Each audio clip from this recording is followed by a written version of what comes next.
Right, well, morning. What an absolute amazing light show that was last night. Unbelievable. I think we got up just at the right time. It was about 1:30. I decided to go and have a wee. Opened the door and Monica went, look.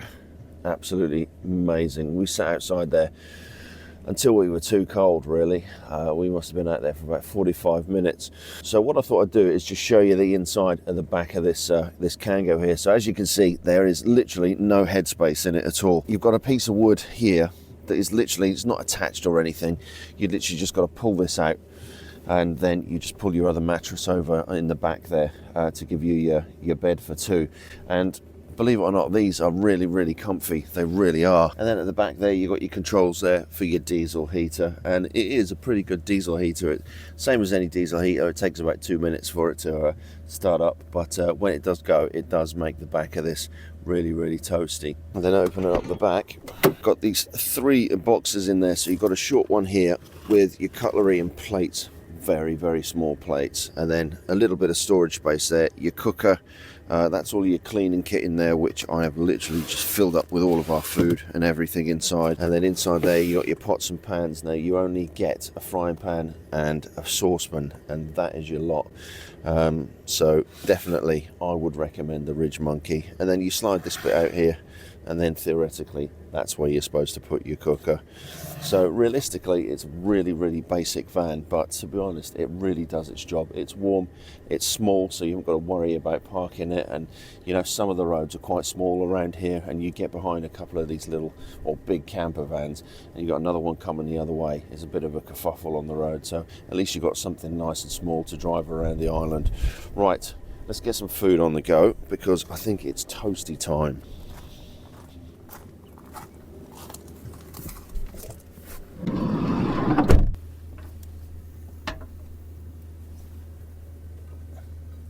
Spam and cheese sandwich for breakfast.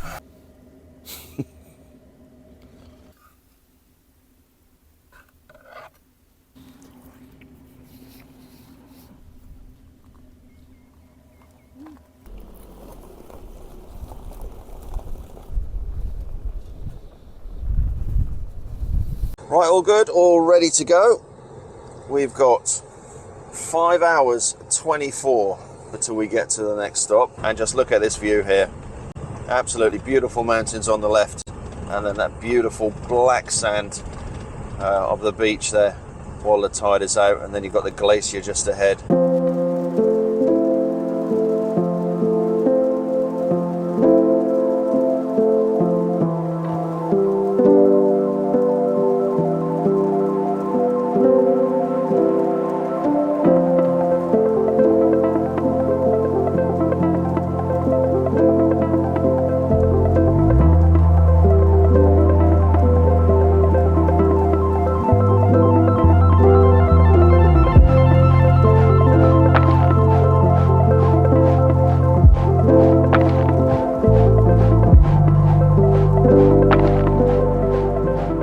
One thing that amazes me about Iceland is you can literally drive around the corner and you've got a complete different environment from what you were in last. And I said it previously. I remember once speaking to a guy, an English guy that lived out here, and he actually wrote a book, and it was called 256 Shades of Grey, and it was all about Iceland. And it is just amazing. Just look at the views from where we are here now.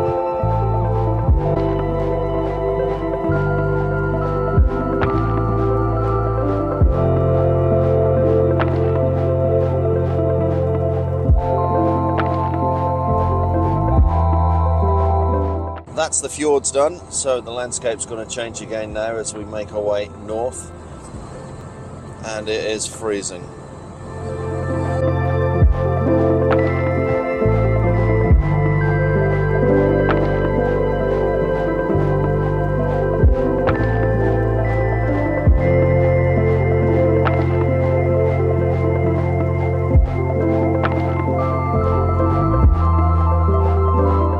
Right, so we're about 10-15 minutes away from the campsite at Mývatn, which is a big lake where we're going to be stopping tonight. We've just stopped at these geysers and thermal pools here, which is literally 10 minutes away from it. It was about, it wasn't much at all to get in here, but it absolutely stinks. but it's really, really interesting. It's better than the other geysers that we stopped at on the first day. A hell of a lot more interesting, and the background to the place is absolutely amazing, as you can see. It really is massively surreal, really, really is.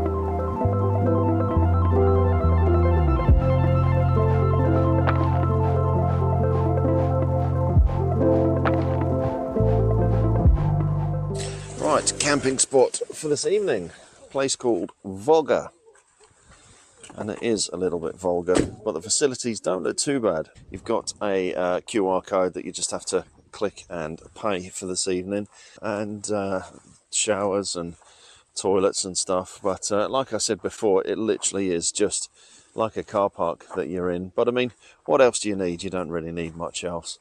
Right, let's have a wander around and see what the facilities are like. Well, not bad actually. Not bad at all.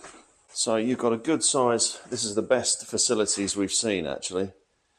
Good cooker, fridge and kitchen there. Plenty of space to eat. Yeah, not bad at all. And then what have we got here? So we've got the toilet and the shower. Needs a bit of a clean. So not bad actually. Well, we just had a walk around the lake and a little bit of a Google, and I can't find any information about paying for a ticket to fish on there, and we can't find any access down to it, so there's limited information on fishing at, so I think we'll have to give that a knock on the head, I think. But we're just going to head into the lava field now.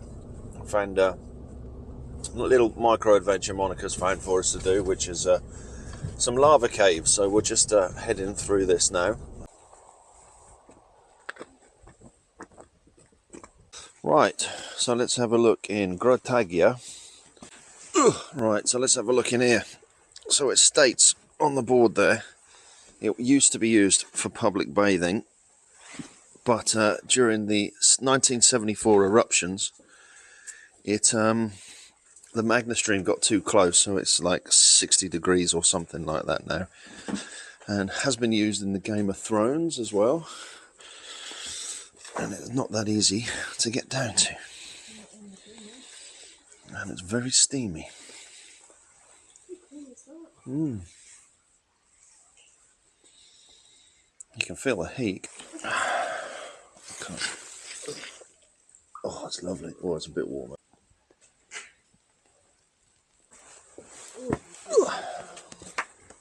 Right, so we went underneath, now let's go on the top of the lava field. It's getting a bit chilly now, and I'm starting to feel it. And now it's starting to snow. This landscape just amazes me, it really does. It's just so interesting, it really is. Right, morning. I slept so well like yesterday. You know, you do a long drive like that and it's tiring, isn't it? It really is, even though you're not doing anything. By the time we'd set up and everything yesterday, it was 5:30, and I fell asleep till about 7:30. So we went and used the kitchen over there to cook up and have our meal over there, which was quite nice. And I sitting somewhere warm where you're not banging your head on the roof, and sit amongst the other campers having something to eat. So yeah, that was pretty good. This place is absolutely heaving. There was people turning up till late last night, and it's just ridiculous where people are parked and how they've parked, because there's no space left here, because this is one of the only campsites around in this area.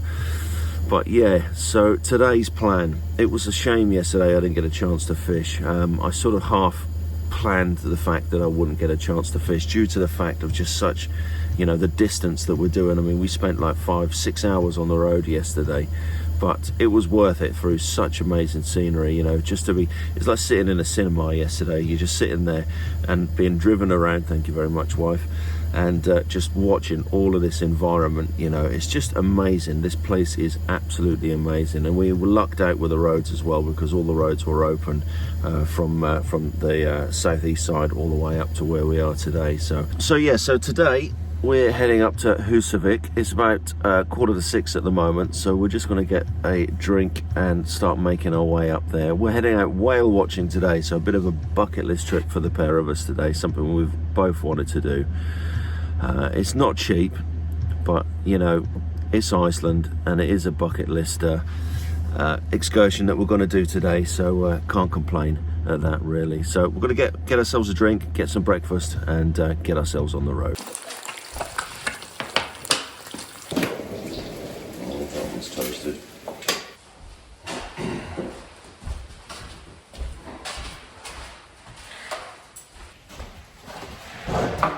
Green stuff.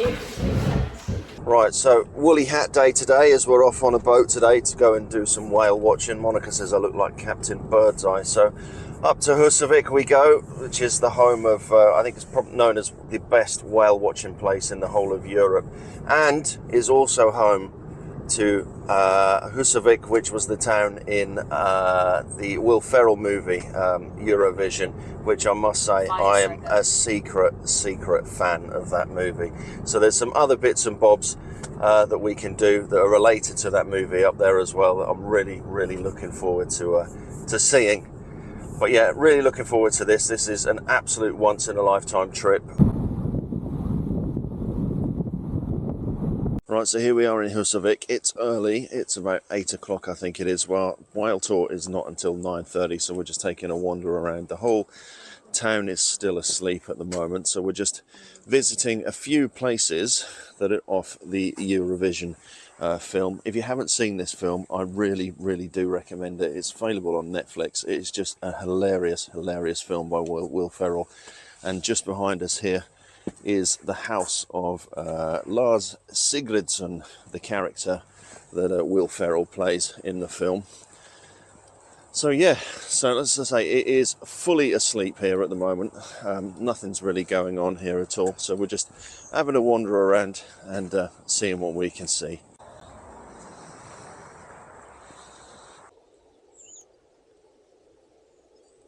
So next Eurovision place is Yaya Ding Dong Bar. So this is the place where the famous song, I don't know whether you know it, I'm not going to stick it on for copyright reasons, but just search it on Spotify. It is a hilarious song and a hilarious part of the film. But this is the bar where it was filmed behind us. Tell me, when will it be enough for you? It will never be enough! I only want to hear Yaya Ding Dong! Now I know I wished that she would disappear, but can you please make sure she doesn't come back. Field trip. Right, so this is where we need to be for the whale watching. So we're going with that boat over there, Moby Dick, the Friends of Moby Dick. So it's about £120 for the pair of us to go. So it's not the cheapest thing. It's about a 3-hour trip, but it's a bucket list trip, isn't it? You know, and you can't take it with you when you die, can you? So you might as well use it. It's my 50th birthday this week coming up. In fact, is it today? No, tomorrow. No, the day after. That's right. So yeah, so we're a little bit early, and the sea state doesn't look too bad, to be honest. So fingers crossed we're going to see something out there.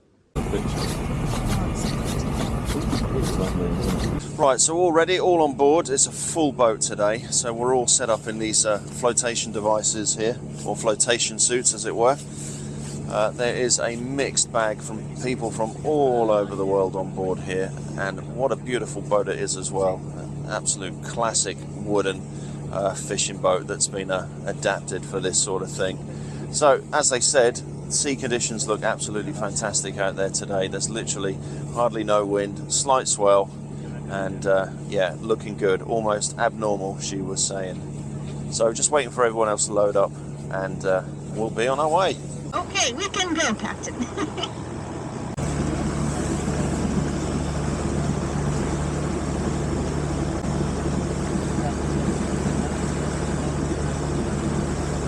Well, you can certainly feel the temperature change once you get out of the bay there. So we just had our safety brief and a sort of what she's done is the guide up there is a marine biologist, and she's just sort of given us a brief of where we're going to go, what we're going to do, and she's sort of mentioned out the clock system. So obviously there's one there at 12 o'clock, 3 o'clock, 6 o'clock and stuff. So we're literally just heading straight out across the bay now. They're heading to the place that they last saw the mammals yesterday, and then they go from there really. Oh no, I just saw something surface over there. Happy you saw your puffins then? I am, yes. And I even saw a colourful beak, which confirms it was a puffin bobbing along. The bird life is absolutely amazing. It really, really is. So we're just seen some gannets, seen the puffins, razorbills. Absolutely amazing. It really is. And the one thing I would recommend is definitely bring a pair of specs out with you. To number 9, Here we go. 2 puffins. See those 2 little ones floating at the surface?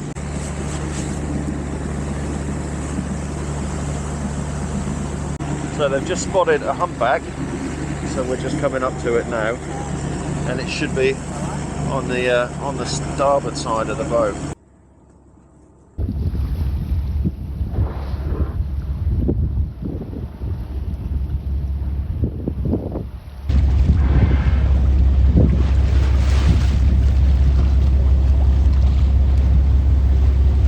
Right, well that was absolutely fantastic. Well worth coming out to see, that was. So we're just heading northeast on the other side of the bay now. Apparently there's been some other whales been spotted on that side, so we're just going to steam across the bay and see what we can spot. But the bird life is absolutely amazing to see as well. You're just cruising across here. There's razorbills, puffins, gannets, all sorts along here. So not all individuals have a white beak, actually. So there's quite a lot of variation in beak coloration. They can range from being grayish to whitish to blackish.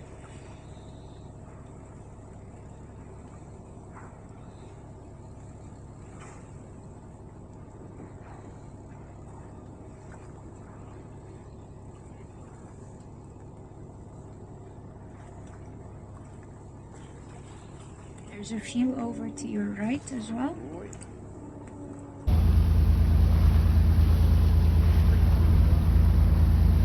Right, there we go. So that's us done. We're now making our way back to Húsavík. This has been an absolute fantastic little trip, this has. Yes, it costs a bit of money, but it's definitely well worth it. We've seen so much. We've seen puffins, razorbills, petrels, humpback whales, white-beaked dolphins, and loads of other little bits. It's been absolutely fantastic. It really has.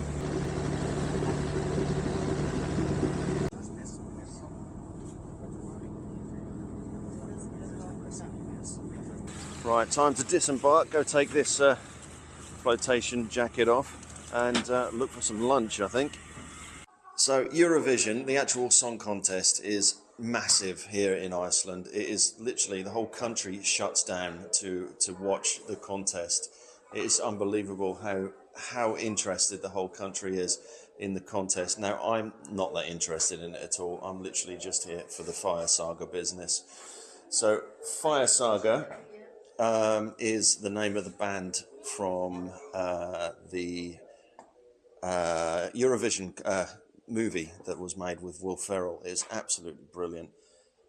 Now in here, this looks like it's all Eurovision that I can see inside of here, nothing from the movie. Right, here we have the story of Fire Saga. The elves went too far. The shortest tempered of Húsavíkians is known for the world because of his fondness for our Yaya Ding Dong. Right, so back in the van, fed and watered, had some fish and chips. That was pretty good price actually. We just had a coffee up at Yaya Ding Dong up there, and that cost more for 2 coffees than what it did for 2 portions of fish and chips, and they were massive portions as well. So back in the van, just going to pick up some fuel, and then we've got 2 ways this drive is going to go. So at the end, we could end up back at Þingvellir, where I was doing the diving, and camp there tonight, but that is 5 hours and 50 minutes to get there, or we could just play it by ear and just find ourselves another campsite en route. So we shall see what happens. You can see we're just passing across the middle of this massive lake, and we are now coming into the town of Akureyri.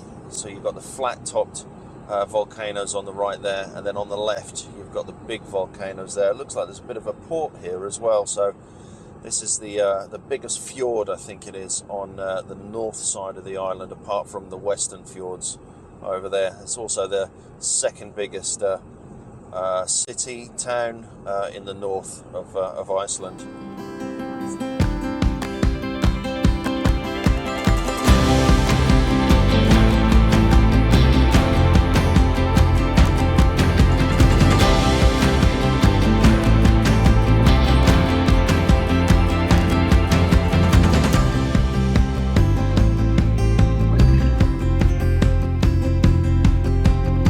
Right, so bit of a long old day. We got about an hour and a half left until we get to Þingvellir. Beautiful, beautiful area. Just like I said before, come around the corner and it's a complete different environment. I mean, look at this green spruce on one side. You've got the white-capped mountains in the front there, and it's just a beautiful, clear, cloudless sky.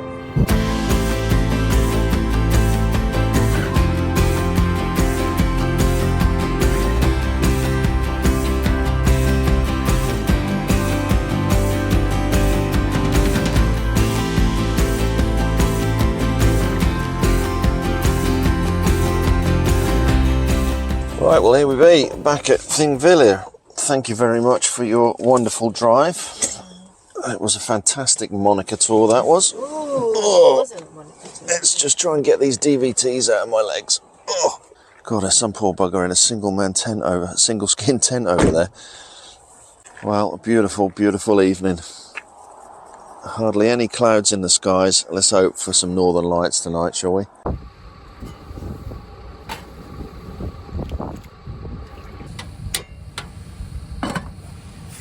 Good old faithful 30p noodles for tea tonight.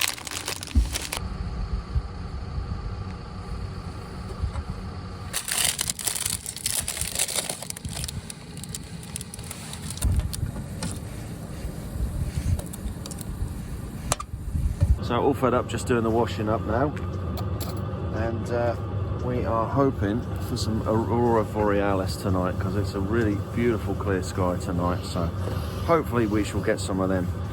So plan tomorrow, it's my birthday tomorrow, and one of my dreams all of my life is to catch an Arctic char. And if you've watched any of my previous videos when I've been fishing for these, I've never caught one.